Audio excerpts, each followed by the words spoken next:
And everyone puts their hand straight back up in the air. Because honesty is a trait. It's a characteristic. It's not a value. A value, for example, can be family, can be your relationship, can be your career, can be your business, can be learning, can be teaching, can be health, can be travel, can be experiences. It's something you can do. It's an area of your life.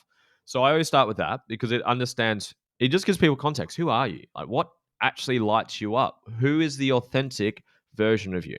Then we go through your purpose, mission, vision. So that gives you kind of what you're saying, what's that direction you want to go with. And as you do more inner healing and as you work on yourself more, your vision becomes more inspiring, more authentic, more real, generally a bit bigger as well. Like you think bigger because you believe more in yourself. So the inner work always continues. Like I redo my values, purpose, mission, vision every 3 months. Actually, in 10 days' time, I'll be redoing mine again. So every 3 months, I redo mine, and my whole team does. My partner does. My clients do. So it's not like one and done. You constantly fix the plane. You constantly innovate, fix it, improve it.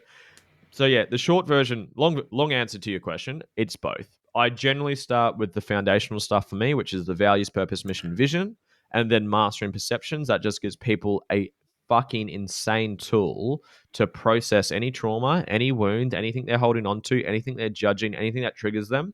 When there's any lopsidedness with their perception, it allows them to process it and dissolve it. So then they have at least clarity on who they are, authentically. Where are they going in an inspiring way? So something pulls them and gives them something to work towards.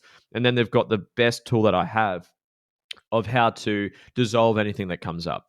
Then we go into ego, we go into limiting beliefs, we go into habits, we go into trauma, traumatic reactions, triggers, we go into anxiety, we go into depression, we go into there's things that we go deep into. So my answer is both. Fixed. You got to fly the plane. You got to pay your bills. You can't say, "Hey, stop! I'm going to stop working. I'm going to stop doing anything. I'm going to work on me." If you got bills to pay, you got mouths to feed, Mm. you got things to do. So you got to keep pushing forward. You got to do, yeah, you got to do what you got to do to keep moving forward. But if you never address the inner stuff, you keep attracting the same things that keep triggering you. So Uh, yeah, that's kind of my thoughts on that. And what's your sort of approach to? So I want to say analyze, but that's probably puts a lot of people off. How do we work out? Because you've talked on your podcast about how we need to learn what our emotions are saying. They're not a death sentence; they're actual feedback to what's going on. So, do we look at our emotions? Do we look at our behavior and our how we act around in certain situations? I mean, I used to have insane jealousy of people when they achieved something that I always wanted to do, but I'd self sabotage myself. So it was like I was beating myself up 2 times. I used to have obsessive like thoughts about things and talk myself out of things because there was always some way of dealing out of it. How do we look at emotions and how do we look at ourselves to identify these areas we need to target? Is it a good way of kind of going, well, that's a fault, that's a demon, that's a pain in the arse, that's something I'll need to deal with?